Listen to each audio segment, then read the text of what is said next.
Yeah, I'm yours, and now we're singing. If you ever visit Costa Rica, there's a good chance you'll come across empanadas arregladas. They're one of our favorite street foods, but we also make them at home very often. And in this video, I'm going to show you the chicken version. Let's get started.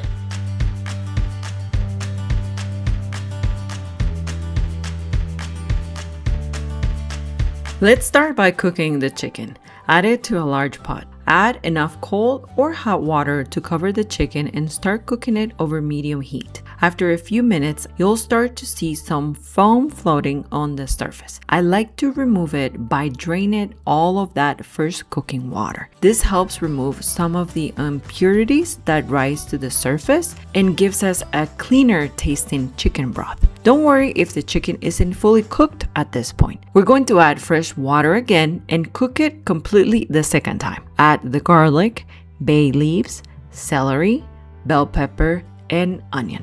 For seasoning, I'm adding oregano and black pepper, but I'm not adding any salt, not yet. Stir everything well and let the chicken cook in this second water for about 25 to 30 minutes, depending on the size of your chicken, or until it's completely cooked. You can make this recipe with chicken breast, wings, or really any part of the chicken because we're going to shred the meat to make the filling for our empanadas. Once the chicken is fully cooked, remove it from the broth. And don't throw away that chicken broth. We're going to use it later in the recipe and it's going to add lots of flavor. If the chicken is still too hot for you to work with, let it cool while we continue with the rest of the recipe. Once it's cool enough to handle, remove the meat from the bone and shred it.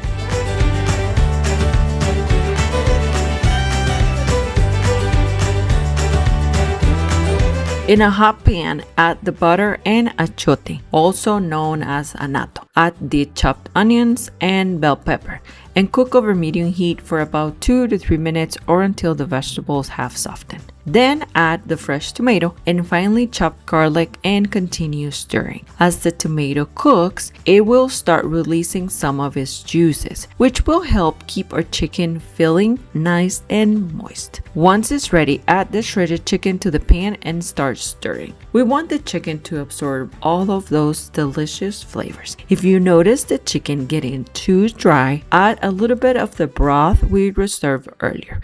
Remember, this is going to be the filling for our empanadas. The filling should be slightly dry, but not too dry, and still have lots of flavor. Now add the oregano, then add black pepper. And this is where we're going to add the salt. Continue stirring until all of the ingredients are well combined. Cook for about 5 to 7 minutes. And once the filling is ready, remove it from the heat and let it cool completely. This is an actual great part of the recipe to make the day before, because when we're ready to fill our empanadas, it's always better if the filling is completely cold.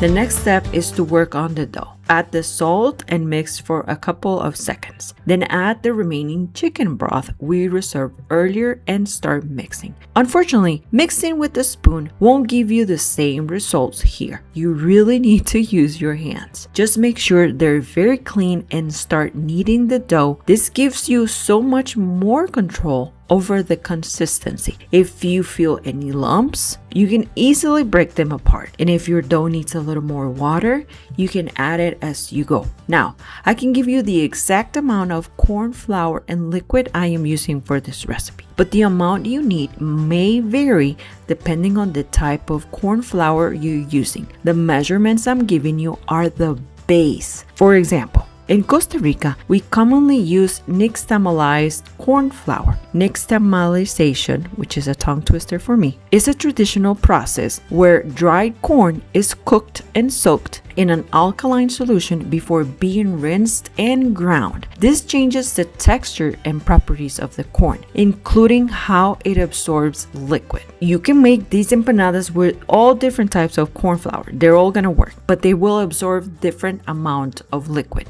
And that's why it's more important for me that you learn how the dough should feel like than to rely only on exact measurements. What you're looking for is a dough that's very well hydrated but not wet or sticky or too dry. Once everything is mixed, let the dough rest for about 5 to 10 minutes. During that time, the flour will continue absorbing the liquid and getting rehydrated.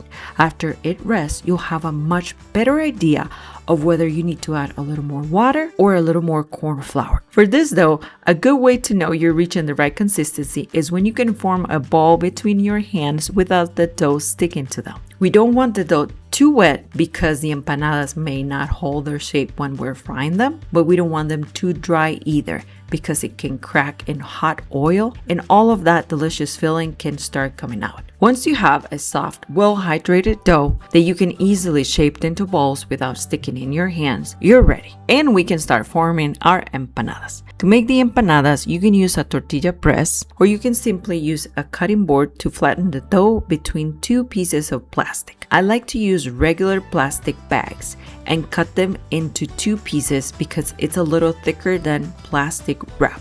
Just make sure the plastic is clean. Start by forming the dough into a ball. The size of the ball will determine the size of your empanada. Place the dough ball between the two pieces of plastic and flatten it using your tortilla press. Notice that I rotate the dough a few times as I press it. Because of the way a tortilla press closes, it can apply more pressure to one side than the other. So you don't end up with one side thinner than the other. The dough for empanadas should be a little thicker than the dough you would press for regular tortillas. Once the dough is flattened, add the chicken filling. Imagine dividing the circle in half and place the chicken on one side, not directly in the center. Then folding the dough in half, either towards you or away from you, whichever feels more comfortable. Once it's folded, make sure the edges are completely sealed. You can also pinch the edges together with your fingers to make sure the empanada is fully closed. If this is your first time making empanadas, you probably will make a few mistakes, and that's okay. That's how you learn. The second one will be better, I promise. And by the third one, oh my God, you'll be a pro. So just keep practicing, keep pressing, and keep making empanadas.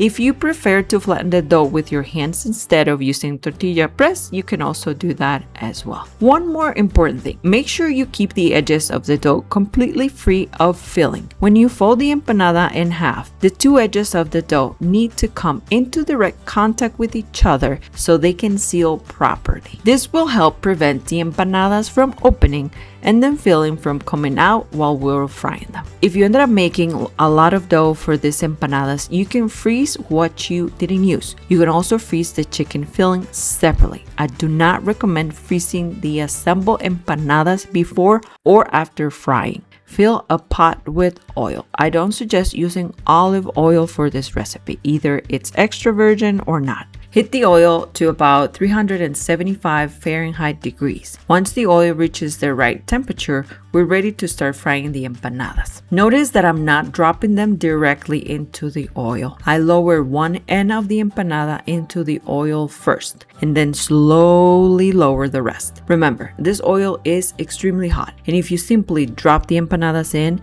the oil can splash and burn you. I am frying 3 empanadas at a time because they fit comfortably in my pot without overcrowding it. Since I'm using a pot instead of a deep fryer, the oil doesn't completely cover the empanadas. For the first few seconds, I like to use a spoon to carefully pour some of the hot oil over the exposed part of each empanada. This helps the entire surface starts cooking at the same time and prevents the dough from cracking or opening right where the oil level ends. If you're using enough oil to completely submerge your empanadas, you won't have to do this. This is simply the way I learned how to make them, and it allows me to use less oil. Let the empanadas cook for about 3 to 4 minutes, then carefully flip them. And notice that I'm using 2 different utensils to help me turn mine. If you use tongs, they'll probably make it much easier, but I'm showing you the hard way. That way, if you're working with the same tools I am, you'll know exactly what to do. After flipping them, let them cook for another 3 to 4 minutes on that other side. The empanadas should take about 8 to 10 minutes to cook. Just make sure they don't get too dark or burn. Once they're ready, remove them from the oil and continue frying the rest of the empanadas. In the meantime, you can prepare the Costa Rican slaw for our empanadas arregladas. It's just simply shredded cabbage mixed with salsa rosada or pink sauce. Once all of your empanadas are fried,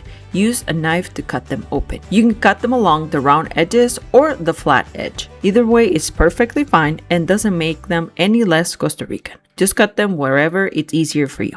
Start filling each empanada with plenty of the Costa Rican slaw. If you like, add some chopped tomatoes on top, followed by a little more salsa rosada. And now it's time to enjoy your Costa Rican chicken empanadas arregladas. The word arregladas refers to the way we serve them with the slaw and toppings added to the empanada. I think I should have said that at the beginning of this video.